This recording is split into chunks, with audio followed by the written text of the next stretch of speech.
And what if it collapses when our children are in school? What will happen? I got a report that this environment is so porous that if care is not taken in the next couple of days, that this desk will be taken away with stolen. And I was asking myself, I said, in a native town, how can that possibly happen? How will it happen? The reason why it happens is that your people, your children are the ones responsible. Okocha, who also doubles as the CTC chairman of APC in River State, frowned at the poor state of infrastructures, poor security and road network within the school and promised to return and do more for the development of the school and the community. He further praised President Bola Tinubu, under whose renewed hope agenda gave birth to the 7th board of the NDDC. Who represent him? Because if we don't have a matching order, we won't be here. As soon as we were inaugurated, the President gave us a form to sign. And that form is called performance form. That if you don't perform well, you are taking yourself away. So all of us are struggling to perform well so that we retain our jobs. And take it as a bit. That commitment is that I will return back here in the next 3 months with a project again in this school. I will return. Show me, you're working. I said, you're working. I will be monitoring here. My sisters teach here. My friend, one of my friends just told me that he was SSP here some years back when he was a student. So I'll be monitoring you per second. If I said they are 100, my organ, I didn't buy them on the day. I called professionals to ensure that they use the best wood and make it strong so that the students will not fall and it will last for them for only when God knows, because nothing lasts forever. Yes. So if I am informed that even one was taken away, then I will not be bound by the promise I'm making you. But if I confirm that you have kept this item safe for the use of our children, then I will return back here in 3 months. Hold me to my word. Earlier, Rumekini CDC Chairman Akani Gentle, who read a welcome address on behalf of the community, appealed to the Niger Delta Development Commission, amongst others, to install solar lights, renovate the school building, and build a suitable ICT center in the school to aid learning.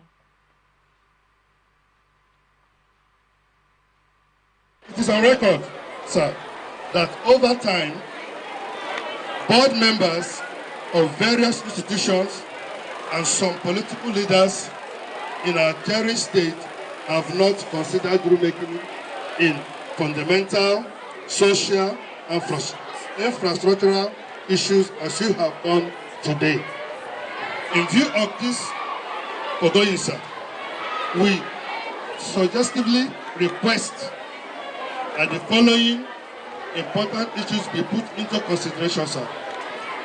1, lack of accessible road to community secondary school, rulemaking, and installation of solar lights within the school premises, the street, so that those who will come here in the night, people will see them. Anybody can steal in the lighted environment. So we need a solar light. If we say normal light, there might not be generator, or maybe fuel to fuel every night. So with solar light, in the night, everywhere will be lighted. Nobody can come in here to take away the pee. Construction and equipment of functional laboratory hall in community secondary school, rulemaking. Construction of classroom in community secondary school, rulemaking. Then rehabilitation of CSS Rumekini also thanked the NDDC for coming to their aid. I feel very grateful for the seats that the government have brought to us, because I started school in SS2 second term. We have been in lack of chairs. I feel it's a good idea, it's a welcome development that the NDDC has remembered us today to bring chairs to our school. When I saw it this morning, I was so happy and impressed. Like, I can't just believe it. If you go to some classes, you see the students lying on the floor. Some of them come to school with wrappers to sit on the floor. Like there is no chairs, all of them were broken. When I said, like, I was so happy. Delta State government has banned the use of commercial motorcycles, otherwise known as Okada, as a means of transportation within Asaba, the state capital. The state government also banned forthwith scrap metal scavenging, otherwise known as iron condemn, in the state capital with immediate effect. Secretary to the state government, Dr. Kingsley Emu, who disclosed this in Asaba while briefing newsmen on the outcome of the State Executive Council meeting presided over by Governor Sheriff Oburuwori, said the ban was necessitated by the preponderance of crime being committed with Okada and the frequently reported cases of vandalism of public facilities by the scavengers. According to him, the ban will take effect today, Friday, though strict enforcement will commence June 1st, 2024. The SSG clarified that the ban implied that no iron condemned cart pusher would operate in any part of the state capital territory after May 31st. Former presidential aide to ex-president Muhammadu Buhari, Okoye Obono Obala, says he is not particularly happy that there will be a vacuum in the leadership of the Cross River State House of Assembly over the removal of Elvet Ayabem for alleged financial impropriety. He was impeached by 17 out of the 25 lawmakers. A statement by Obono Obla said there is no vacuum whatsoever in the leadership of the Cross River State House of Assembly presently, and condemned the legislators for commended the legislators for demonstrating independence and leadership in view of the allegation against the former speaker, adding that the constitutional requirement of the speaker was complied with when 17 legislators out of 25 voted for his removal.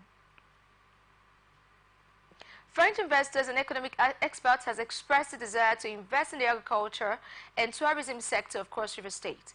Head of the Regional Economic Development Nigeria Ghana of the French Embassy, Florence Magin, who disclosed the country's intention when he led a team on a courtesy visit to the Deputy Governor of the state, Peter Ode, in Calabar, said the French business community is eager to partner with the Cross River State government in vital sectors and to undertake infrastructural projects. He also said the collaboration is to enhance economic growth and development in the state, and expressed appreciation to the Cross River State government for the warm hospitality for being intact. Earlier during the stakeholders meeting, the immediate past governor of the state, Okezie Ikpeazu, vowed that the era of imposition was over in the party, adding that the party will now allow the members to choose its leaders, while the Abia State chairman of the People's Democratic Party, Asiforo, to remain resolute and continue with their support for the party to prove the allegation of overvoting and non-compliance to the Electoral Act. Accused lecturer Professor Amechi Eyi has denied having a hand in the death of Miss Favor Uguta, a final student of the Department of English in Ebonyi State University, who reportedly committed suicide on Wednesday night. Eyi, who claimed he was threatened by the deceased mother severally before the incident, said the question paper to the last examination of the course, English Statistics, the late student merely copied down 3 questions, and it was incorrect to adduce that her death was related to the academic activities. This is coming after a woman who identified herself as a mother of the deceased student was seen in a trend blaming the lecturer for her daughter's death. The management of the Ebonyi State University is yet to make any statement on the matter.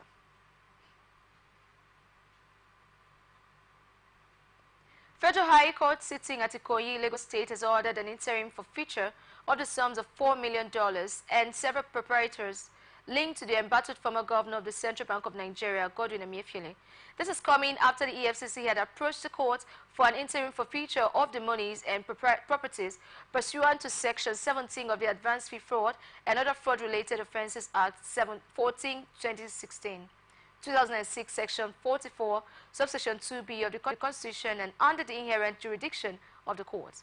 Following an ex parte argued by the Economic and Financial Crimes Commission Council, Bilikisu Buhari and C.C. Chinere, Justice Yalim Bogoro ordered the ex-CBN governor to abandon his properties following an interim order for future to the federal government of Nigeria, properties provided in Second Schedule B, which are proceeds of unlawful activities. Health Ministry of the Nasarawa State Government says 41,000 women in rural and urban areas of the state are currently in the Health, Population Council and Pharmaceutical Society of Nigeria. Among others, is an initiative co-founded by the Bill and Belinda Gates Foundation targeted at increasing service delivery on family planning among communities, pharmacists and patent and proprietary medicine vendors. Speaking at the Integrate E-Meet Project Dissemination Meeting in Lafia, the Reproductive and Family Planning Coordinator of the State Ministry of Health, Salome Aya, said the statistics of over 41,000 was for women who were currently assessing family planning from the private CPs and PPMVS across the 13 local government areas of the state. Aya, who was represented at the event by the tax shifting and tax sharing coordinator of the Integrate E project, Esther Yona, and while commending the Society for Family Health and other partners for the Integrate E project, restated the state government's commitment to continue to support partners engaged in sexual reproductive health services in the state. Federal Capital Territory Police Command says it has detained one of its officers over an accidental discharge that led to the death of one Oyebuchi Anene in Abuja. The Police Public Relations Officer in the FCT, SP Josephine Ade, who disclosed this in Abuja, said the tragic and unprecedented incident happened in the Biazin area of Abuja. She said the Commissioner of Police in charge of the FCT, Mr. Bennett Igwe, has ordered an investigation into the incident and had also directed the Deputy Commissioner of Police in charge of the Criminal Investigation Department to commence an immediate and discreet investigation into the circumstances surrounding the death. She said the CP expressed profound and heartfelt condolences to the bereaved family and the public at large, and also condemned the unprofessional and disheartening conduct of the police officer, and assured the family and the public of swift justice on the matter. Justice Emeka Wite of the Federal High Court in Abuja has ordered the treatment of the detained Binance executive Tigran Gambrian in a private hospital.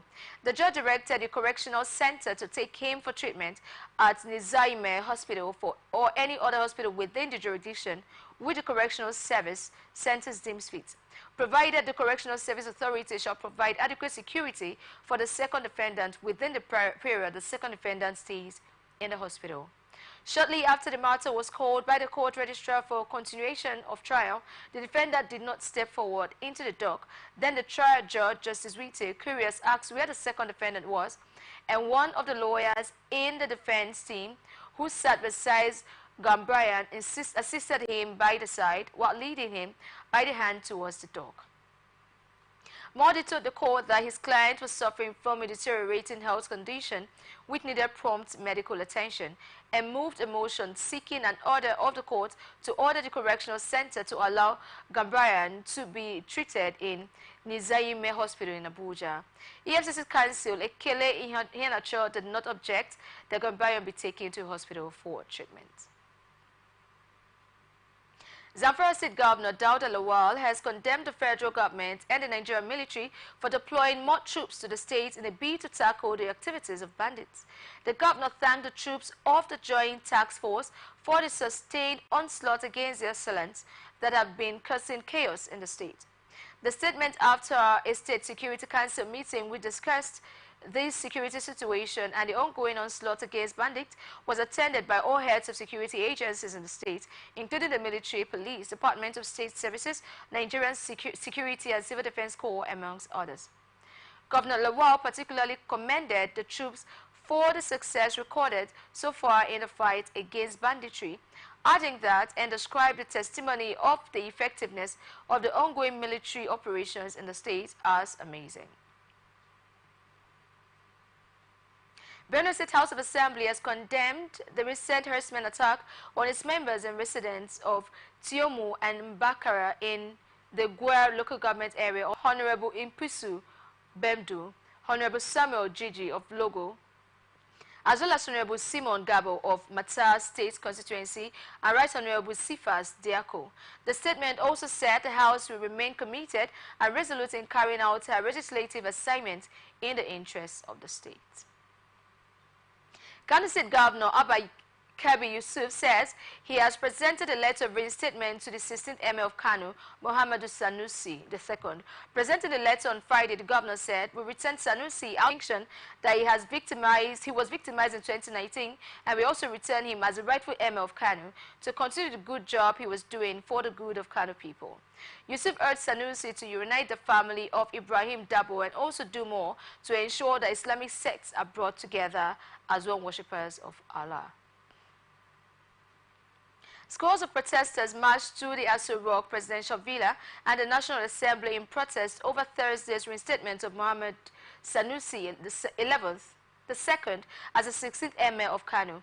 This is coming after the Kano State Governor, Abba Yusuf, signed the new Kano Emirate Council law after the State House of Assembly repealed the law that led to the creation of 4 additional emirates in the ancient city by the then Governor, Abdullahi Ganduje.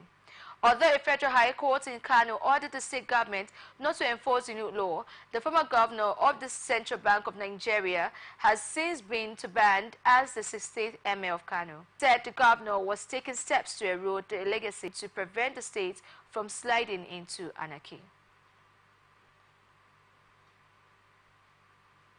Multinational Joint Task Force says he has arrested the Boko Haram commander Adamu Muhammad and 5 other fighters who surrendered to the military authorities in Borno State. A statement by Lieutenant Colonel Abubakar Abdullahi, the Chief Military Public Information Officer, Njamina Chadin in Maiduguri, said the terrorists surrendered on May 2nd following the military's intensified operation.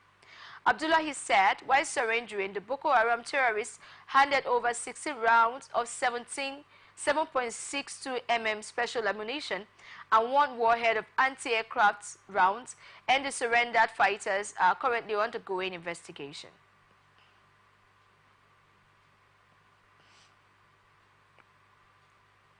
Attorney General of Federation of Minister of Justice Lateef Fagbemi San says Nigeria will receive about €2.1 million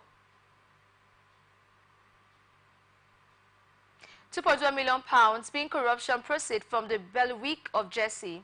Speaking at the sectorial ministerial press briefing in Abuja, Fagbemi said, in line with the cardinal principle of the present administration in the fight against corruption, the proceeds have been approved by the president to be used for the continuation of works on the Abuja-Kano Road project. Speaking on the development of the Proceeds of Crime Recovery and Management Regulation 2024 by the ministry, he said the objective of the regulation is being developed with relevant agencies to ensure transparency, accountability and standardization in the management of recovered assets in line with global best practices. Fagbemi also said an effective justice system is met in litigation by using a combination of effective defense strategies to cases, arbitration, mediation, and diligent prosecution of appeal cases in saving the country from huge debt liabilities. Federal government says it is planning to establish a unified national blood database. The harmonization of the national blood database is aimed at improving the efficiency and effectiveness of blood banking services in Nigeria and to ensure a safer and more reliable supply of blood from patients in need.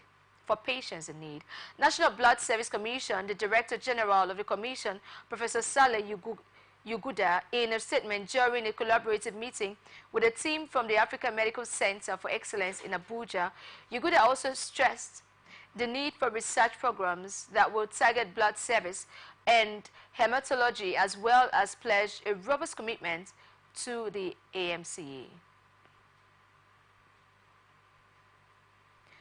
Coordinating Minister of the Health and Social Welfare, Professor Muhammad Patey, says the enrollment quota in medical, nursing, and other health professional schools has been increased from 28,000 to 64,000 yearly. Professor Patey, who disclosed these at the sectorial ministerial press briefing to mark the first anniversary of President Bola Tinubu in office in Abuja, said, over the years, health workers in the country have always moved to other countries to practice. But experts say the recent increase in immigration is worrisome. Experts identify the push factors as inadequate equipment, worsening insecurity, poor working condition, and poor salary structure, while data from the Medical and Dental Consultants Association of Nigeria showed that about 1,056,000 consultants left the country to seek greener pastures between 2019 and 2023. The Nigerian Association of Resident Doctors also said over 900 of its members left for Europe between January and September 2023. Primary Health Care Development Agency and the National Health Insurance Authority. While the Minister of the State for Health and Social Welfare, Dr. Tunji Alausa, had in October 2023 said the government had put in place strategies to increase admissions into the medical and dental institution, adding that 3,000 doctors produced annually in Nigeria was inadequate.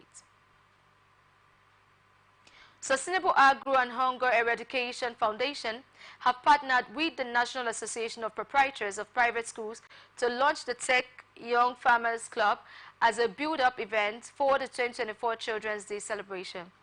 The foundation said the event would feature activities such as lectures and training on modern agricultural techniques with a keynote address by the Director General of the Premier Agribusiness Academy, Francis Turomede.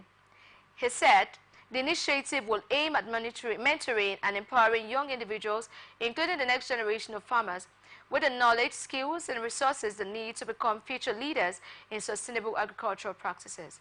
The chairman of the Learners Activities Committee of NAPS in Lagos, Dr. Oloye Abiola, said the organization had the opportunity to introduce modern farming techniques and technology to young adults from ages 12 to 16 who are in SS1 to 3 classes in the secondary school.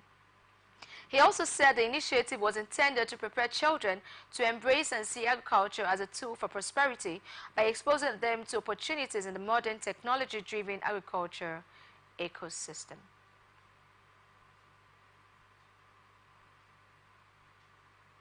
Academic staff of universities Nsukka Zone has advised President Bola Tinubu to fulfill promises made by his administration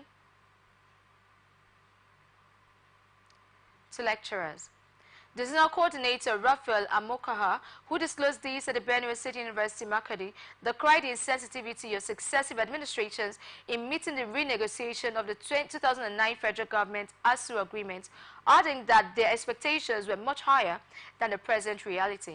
Some of the unfulfilled agreements, according to Amokaha, include poor funding for the nation's university, breach of university autonomy, particularly in the integrated personnel payment information system, as well as non-payment of earned academic allowances and the 4-month salaries withheld. While recognizing the submission of the President to review the appointment of University Governing Council recently released, the union advised the President not to see it as patronage for political loyalty. Amokoha also said, contrary to the promise of the President Tinubu, the era of the strike in Nigerian universities was over. Nigeria's Attorney General and Minister of Justice Lateef Fagbemi-San says the federal government secured 166 criminal convictions within the last 1 year. He disclosed this while presenting the scorecard at the ongoing Ministry sectorial updates in Abuja, the Federal Capital Territory. Fagbemi said the ministry, in conjunction with relevant security and law enforcement agencies, developed a framework to joint investigation and collaboration, stressing that this was geared towards avoiding challenges to successful prosecution. He also said 13 convictions relating to terrorism financing cases were also secured within the last 1 year. The Attorney General also informed Nigerians that 625 cases were initiated against the President, the federal government of Nigeria, and its agencies before state, federal, and ECOWAS courts within the same period. Minister of Police Affairs Ibrahim Gaidam says as part of the scorecard in the last 9 months, he was appointed by President Bola Tinubu, and the nation is celebrating 1 year of the Tinubu administration. Gaidam was one of the ministers who appeared before the media on the second day of the ministerial sectorial updates being held at the National Press Center, Abuja, to mark 1 year of the Tinubu administration, adding that the Nigerian police force was collaborating to craft and execute a revitalized police agenda and transformation roadmap, which is a bold initiative aimed at tackling current challenges and reshaping the Nigerian police force into a modern proactive special intervention squad to enhance deployment of tactical squads, strategic shift towards e-policing, as well as enhanced highways and train safety measures, revamped infrastructure at the police academy, lay emphasis on community policing and citizens' engagement. The minister also said the Nigerian police system has fully embraced community-oriented policing while acknowledging its significance in promoting a safer environment nationwide. He said the Ministry of Police Affairs facilitated the promotion of 3,071 education officers within the police education system, ranging from salary grades level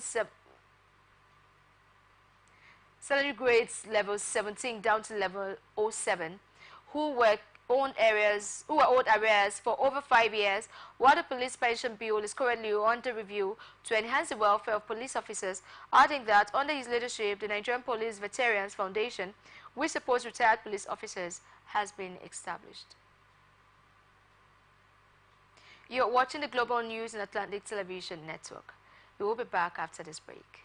Get ready! As Morrison Communications Limited proudly presents Children's Day Celebration 2024. Arts. La Small Hotel and Resorts, number 9, Room Calagbo off Waterlines, Pastor, Port Harcourt. On Saturday, May 25th, starting at 8 a.m. Inter-school march past competition, Dance competition, drama competition, parents, station and sponsorship opportunities. Call us now 0806 673 8689 and 0810-634-1777. This event is proudly sponsored by Excel International Magazine, Nigeria Brewery, Indomie, The Scented Room, Terranos Limited, the La Small Hotel and Resort with Atlantic Television Network and 99.5 Wish FM Port Harcourt, Lesuka Event Center, Gate Place Hotel, 8 Ball Hotel and Lounge, Oma Studio, Osgia Table Water. Remember that every child is unique. See you there. This event is managed by Pace Expressions Arts. Special guest appearance,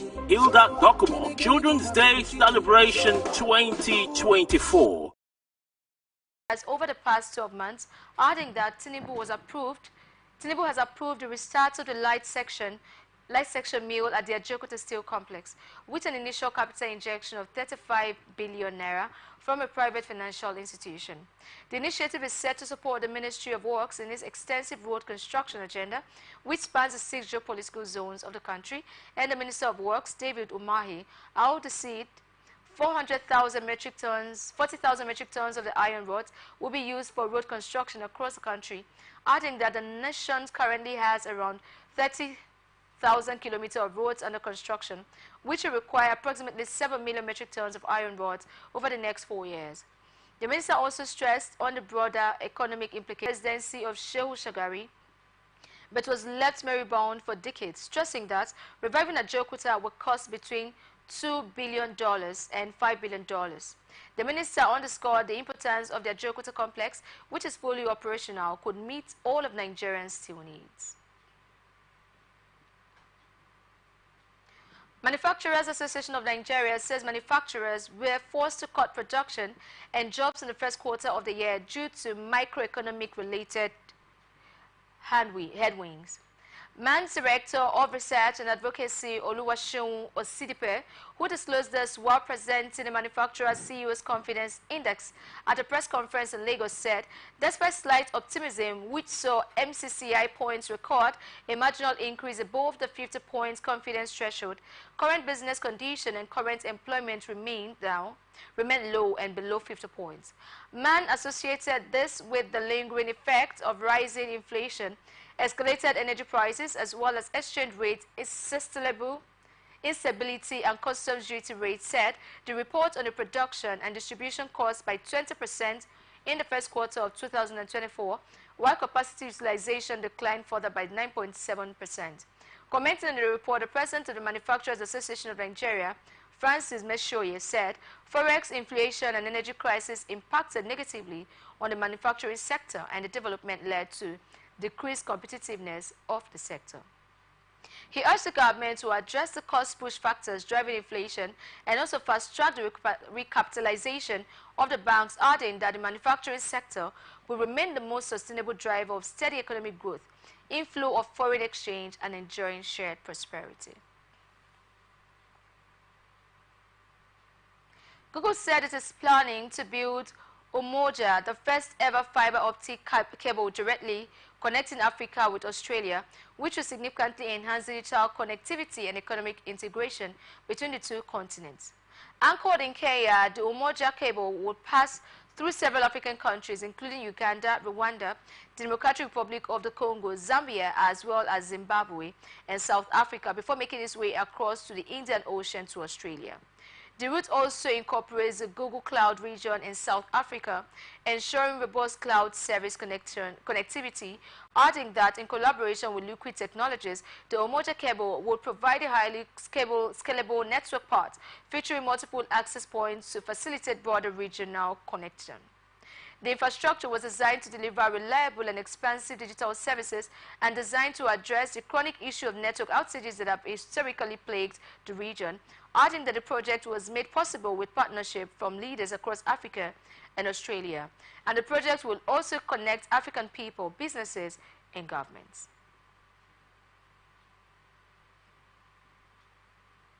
Federal Ministry of Agriculture and Food Security, in collaboration with the Federal Ministry of Budget and National Planning, have trained and empowered 1,110 smallholder poultry farmers across the 6 geopolitical zones of the country.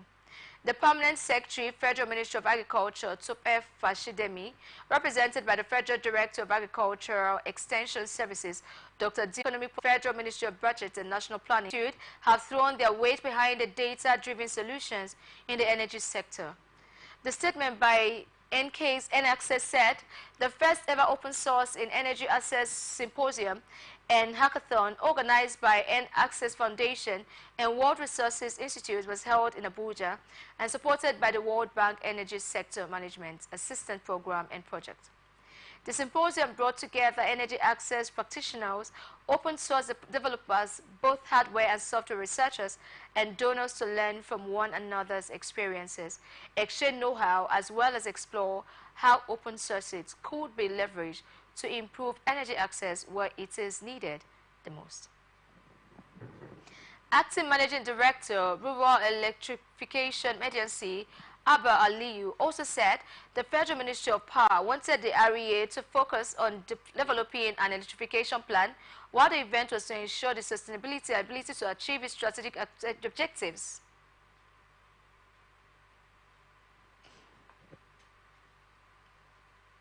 With a comprehensive electrification plan. Aliyu said the inaugural open source in energy access energy and NIGUS have commenced the development of electric vehicle charging points at the filling station in Nigeria. Partners in the deal signed a tripartite memorandum of understanding during the flag-off ceremony at a filling station operated by AYM Shafar in Abuja, where electric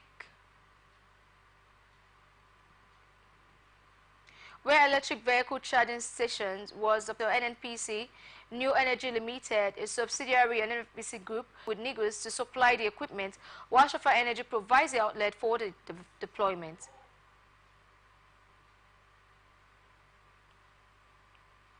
He said NNEL would partner with other retail stations in Nigeria. The minister commended Slumberger for his long-standing contribution to Nigeria's energy sector and restated the federal government's support for the company's operation, adding that Slumberger's decision to invest more in Nigeria will undoubtedly excite Nigerians, as the oil sector remains the quickest means to resolving economic challenges. The minister assured Slumberger of every necessary support from the federal government to facilitate their operations, highlighting the collaborative spirit between Nigeria and one of its most influential oil and gas partners. National Agency for Science and Engineering Infrastructure says it has invested in Power Stove, a Nigerian company pioneering cook stove production and carbon credit project to combat global warming and promote sustainability among Nigerian companies focused on decarbonization. Nasani will provide Power Stove with growth capital and technical assistance, enabling the company to ramp up production from 100,000 units to 1 million units per year. While scaling is expected to have a substantial impact on Nigeria's carbon footprint and contribute to the country's transition to a more sustainable energy landscape. The executive vice chairman of the agency, Khalil Halil, said this substantial increase in production capacity will not only meet the growing demand for clean and efficient cookstove, but also significantly contribute to the reducing carbon emissions in Nigeria. Pastor says the largest local carbon credit project for a private company in Nigeria is currently valued as 4.5 million carbon credits. An investment underscored a strong commitment of Naseni's leadership to address climate change proactively and to build a resilient and sustainable ecosystem of initiative Nigerian companies with the potential to drive decarbonization efforts.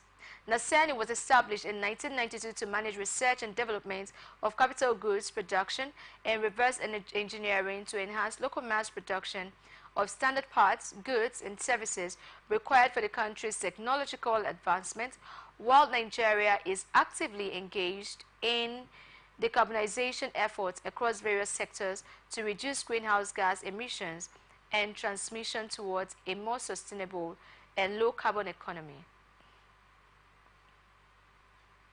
You are still watching the news on Atlantic Television Network. Up next, international tidbits. Developing AIDS Organization for Economic Cooperation, also known as D8, has established a youth council with a pledge to mainstream youth empowerment in its development agenda. D8 is an intergovernmental organization founded in 1997 by Bangladesh, Egypt, Indonesia, Iran, Malaysia, Nigeria, Pakistan, and Turkey, with the primary objectives to promote the economic performance of the member states in trade, industry, and development of small and medium enterprises, tourism, as well as transportation, agriculture, and food security. A statement in Abuja by Ambassador Isiaka Abdul Kadir Imam, a Nigerian who is the Secretary General of the D8, said the D8 Youth Council and Dhaka Declaration would work in tandem to promote youth empowerment in the D8's work, adding that with the youth forming a significant proportion of the D8 population, it is timely to mainstream youth list of illegally arrested and detained youths by the Republic of Benin in Dapro, Misirati, and Cotonou prison. A statement issued by Iboyaka recalled that earlier on 30th April 2023, the council led by him made a shocking revelation before the Public Petitions Committee of National Assembly Abuja that 5,000 Nigerian youths were held captive in 13 different prisons in the Republic of Benin. The chairman of the Public Petition Committee, Mike Etaba, therefore summoned the Ministry of Foreign Affairs to appear before the committee on the next sitting for quick feedback concerning the letter that claimed to have been written to Benin Republic to get the actual numbers of Nigerians in Republic of Benin prison. Massive landslide has killed many after it struck 6 remote villages in Papua New Guinea. The landslide buried more than 100 homes after it struck in the highlands of Enga, north of the island nation in the southwest Pacific, and it was not immediately clear how many people were trapped in the rubble, and no casualties have been officially confirmed. Enga Governor Peter said it was an unprecedented natural disaster, while Papua New Guinea's Prime Minister James Marape said his government has sent disaster officials to the landslide site to start relief work, recovery of the bodies, and reconstruction of infrastructure.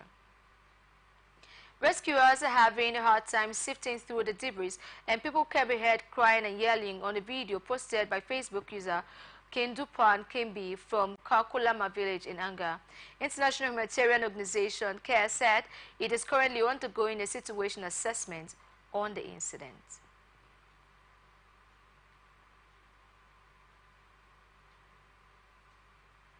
French policeman has killed a protester in France's Pacific territory in a week of violence sparked by controversial voting reforms. Prosecutor Vies Dupers in New Caledonia's capital, Numer, said the officer came under attack from demonstrators and fired his weapon on Friday. And the death comes a day after a visit by French President Emmanuel Macron, who is seeking a new political agreement on the reforms. Dupers said the officer, who is now in custody, used his gun when they were attacked by about 15 people before the death of the protester. Currently, voting in the territory is restricted. Here now is ATN Sports News. Federal government has postponed the 22nd edition of the National Sports Festival tagged Gateway Games Ogun 2024 to January 2025. This is coming after Sunday diary, the then Minister of Youth and Sports Development announced Ogun as the next host in the Sabah during the closure ceremony of the 21st NSF on December 10, 2022.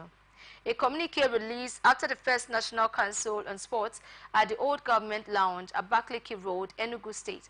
The Minister of Sports Development, John Eno, declared the postponement of the Games and commended Ogun State Government for its commitment ahead towards hosting the festival, adding that the event plays a vital role in national unity while also increasing socio-economic growth for the sustainable development of the hosting state and the country in general.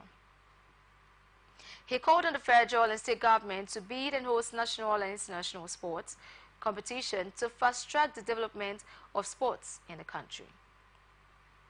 The minister also said the Council of Sports was in favor of the establishment of the Sports Development and Investment Fund due to its attendant benefits in promoting sports development in Nigeria, and urged all important stakeholders to play active roles toward the successful hosting of the Gateway Games, adding that the National Sports Festival has the ability to unite people, promote collaboration and teamwork, as well as instill values of discipline and perseverance, and encourage youths to participate in sports for socio-economic development. Golden Eaglets head coach Manu Gaba has commended his players for their impressive performance in Thursday's encounter against Togo at the WAFU B on the 17th championship. The holders booked their place in the semi-final after a comfortable 3-0 victory over the Junior Hawks, while Abdul Mills Adeleke scored twice with Rafa Adams. The Golden Eaglets will face Cote d'Ivoire in the semi-final on Saturday, and the winner is guaranteed the ticket to next year's Africa's Under-17 Cup of Nations. Real Madrid says it may list Manchester City's midfielder Rodri as a successor to the retiring Toni Kroos. Kroos is set to retire after the upcoming European Championship, which was celebrated as one of the top midfielders of his era, and will conclude his illustrious career after Euro 2024 in Germany. His final club appearance will be in the UEFA Champions League final against Borussia Dortmund at Wembley on June 1st. And Rodri has been a key player for Manchester City since joining the club 4 years ago. According to Tribal Football, the La Liga champions are keen on acquiring the 27-year-old, and any transfer would be complex, given Rodri's contract with the City runs until 2027. Bayern Munich's Joshua Kimmich is also being considered as an alternative. Celtic manager Brendan Rodgers is commending to watch Ademola Lookman put up a super performance against Bayern Leverkusen. This is coming after Lookman thrilled fans at the Aviva Stadium with a wonderful hat-trick in the Europa League final. Rodriguez worked with Lookman at Leicester City during the 2021-2022 season, while the winger netted 8 times in 42 outings during the loan stint. Next is entertainment news. British monarch King Charles III has invited Nigerian disc jockey Florence Otedola, popularly known as DJ Cuppy, to a reception at Buckingham Palace in celebration of the King's Trust Award 2024. The billionaire heiress shared a copy of the invite via X former Twitter handle on Friday. She captioned the message, "I'm off to Buckingham Palace." Gospel artist Mercy Chinwo has taken the lead as the most followed Nigerian gospel singer on the popular social media app Instagram. The social networking app allows users to upload media that can be edited with filters, be organized by hashtags, and be associated with a location via geographical taggings, and posts by users on Instagram can be shared publicly or with pre-approved followers. With 4 million unique followers, the dynamic gospel singer Chinwo is the most followed Nigerian gospel artist on social media apps. She was closely followed by Nathaniel Bassey, who has 3.6 million followers, and Moses Bliss with 2.3 million followers, while others are Sinach with 1.7 million followers and Dusin Onyeko with 1.5 million followers, amongst others. And that's the news.